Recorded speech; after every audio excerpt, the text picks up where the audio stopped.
মাসি ऊपर थे को কাপড়গুলো নিয়ে এসো। हरी काका दूध लेकर आ जाना। तुम्हें क्या फिर से अपनी पुरानी घड़ी लेकर बैठ गए? पूजो आसचे पूरा घर बिखरा पड़ा है और तुम हो कि यहाँ। अरे तुम क्यों इतना चिंता करती हो, सब हो जाएगा। और वैसे भी मुझसे इतनी भागी दौड़ी नहीं होती।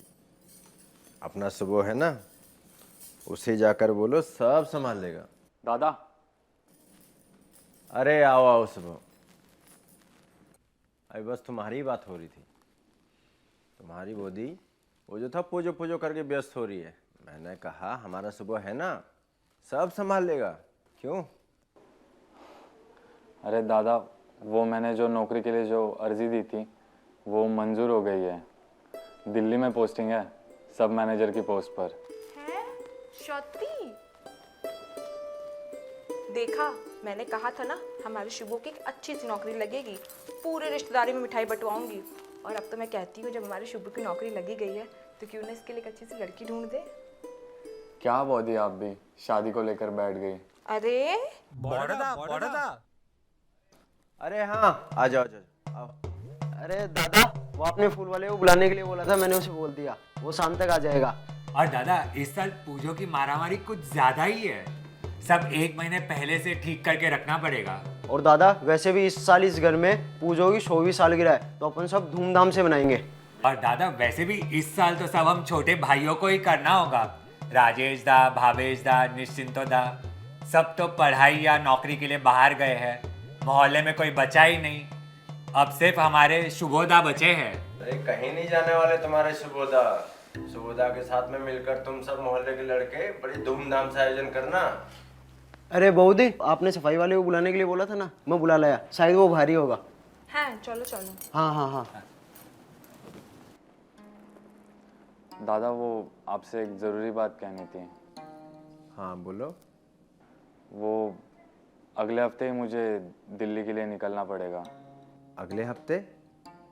पूजो के बाद चले जाना। अभी जाओगे फिर 2-4 दिन बाद वापस आओगे पूजो के लिए? दादा वो पूजो में आने का कोई ठीक नहीं है, मतलब उधर शायद 2-3 दिन की छुट्टी मिलेगी, पर उतना तो आने जाने में ही निकल जाएगा। और अभी नई नई नौकरी लगी है तो पहले ही महीने इतनी छुट्टी नहीं ले सकता। मतलब उधर रिपू का भी खताया है, लिखता है बाबा परीक्षा है, घर नहीं आ पाऊंगा, हॉस्टल में ही रहूंगा। इधर तुम भी नहीं रहोगे, कौन करेगा ये सब? अरे करने का छोड़ो, जब तुम लोग ही नहीं रहोगे तो क्या ही मनाएंगे हम ये उत्सव। दादा बस इसी साल की तो बात है, और रही बात संभालने की तो पापुन और मोहल्ले के लड़के हैं ना। अरे बच्चे हैं वो सब, बस उत्साह में उछल रहे हैं।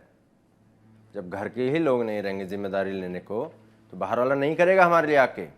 पर दादा इतनी बड़ी नौकरी लगी है, हमेशा से सपना था मेरा, और आप ऐसे। दादा अगर आपसे नहीं संभाला जा रहा है तो कोई साधारण ही पूजा रख लेते हैं ना, इतनी तामझाम की क्या ज़रूरत है? ज़रूरी नहीं है कि जो पहले से चलता आ रहा है वो हमेशा ही चलता रहे। वैसे भी आगे कितने दिन तक चल पाएगा ऐसे? रिपू अभी से बाहर पढ़ रहा है, उसकी भी बाहर नौकरी लग जाएगी, मैं भी बाहर रहूँगा। माना कि हमें छुट्टी मिलेगी, पर इतने तामझाम से करने के लिए हमें महीनों भर की छुट्टी नहीं मिलेगी ना। इससे बेहतर है कि हम छोटे स्तर पर पूजा करना चालू कर दें। हाँ हाँ ये अच्छा है। अब धीरे धीरे कहना कि घर में पूजो ही बंद कर दो। तुम नई पीढ़ी को किसी चीज़ का महत्व ही नहीं है, हर चीज़ बस मजाक लगी रहती है। ये सिर्फ पूजा नहीं, प्रथा है हमारे घर की, धरोहर है हमारे बाप दादाओं की। 100 साल से आसपास के सारे गांव के लोग आते हैं हमारे घर पूजा में। बता दे सबको कि असक्षम है हम अपने परंपरा को बचाने में, नाम डुबा दे अपना। दादा मेरा वो मतलब नहीं था। दादा वो कोई मूर्ति वाला आया है आपसे मिलने, आपने बुलाया था शायद। हाँ ठीक है बैठाओ ना। ठीक है दादा। कोई प्रसिद्ध मूर्तिकार है, खास कलकत्ता से बुलवाया है। जाओ जाकर थोड़ा बात कर लो, मैं पुरोहित जी से मिल के आता हूँ। अभी हो इतना तो कर दो।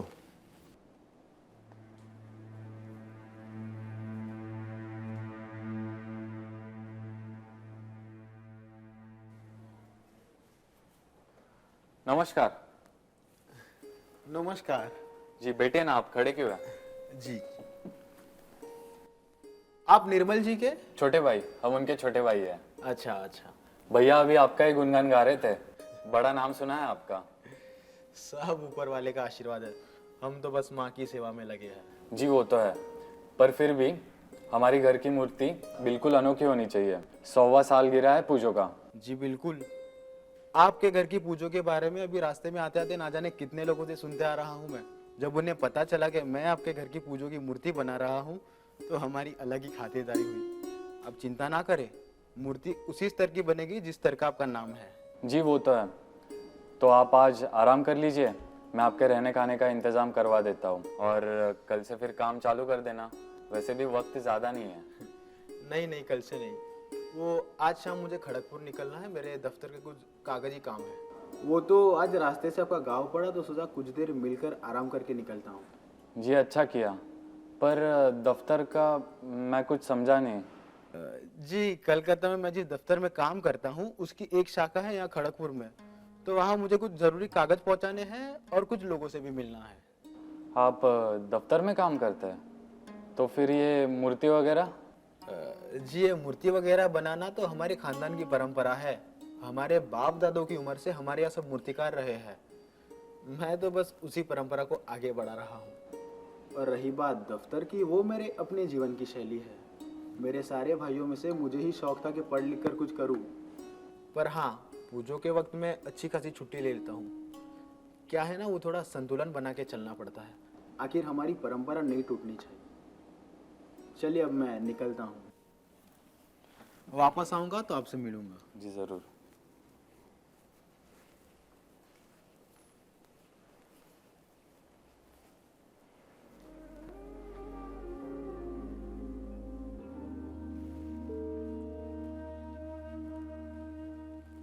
आ गए मिलकर पुरोहित से? क्या बोला उन्होंने? हाँ बस वही पूजा के बारे में थोड़ा विचार विमर्श हुआ। उनका भी यही कहना है कि पूजा इस बार थोड़ा भव्य तरीके से किया जाए। सामग्री वगैरह की तालिका दी है, व्यवस्था करनी पड़ेगी। हाँ हाँ, अभी से व्यवस्था करना शुरू कर दीजिए और शुभू को भी बोल दीजिए कि पूजा का सारा सामान ले आए। शुभ हो नहीं रहेगा पूजा में, नौकरी लगी है ना, जाना पड़ेगा उसे। शुभू नहीं रहेगा पूजा में मतलब?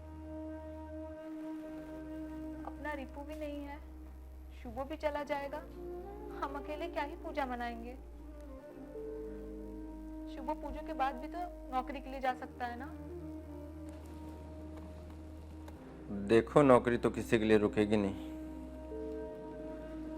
मैं कैसे जबरदस्ती उसे अपने सपनों की बलि देने को कहूँ। शायद बहुत मुश्किल होता जा रहा है पुरानी चीजों को लेकर आगे बढ़ना। अपनी परंपराओं को तोड़ के नई शैली अपनाना ही शायद एक आसान विकल्प रह गया है। देखना, इस आधुनिकता की होड़ में हम अपनी शैली को कहीं पीछे छोड़ देंगे, हमारा अस्तित्व मिट जाएगा और शायद हम कुछ नहीं कर पाएंगे। अच्छा सुनो, वो मेरी नई घड़ी निकाल देना, ये खराब हो गई है और शायद ठीक नहीं होगी। पर वो तो आपको। हाँ चुभती है पता है, 2-4 दिन पहनूंगा तो आदत हो जाएगी और वैसे भी नई चीज़ों की आदत डालना ही पड़ेगा। फिर भी ये संभाल के रख देना।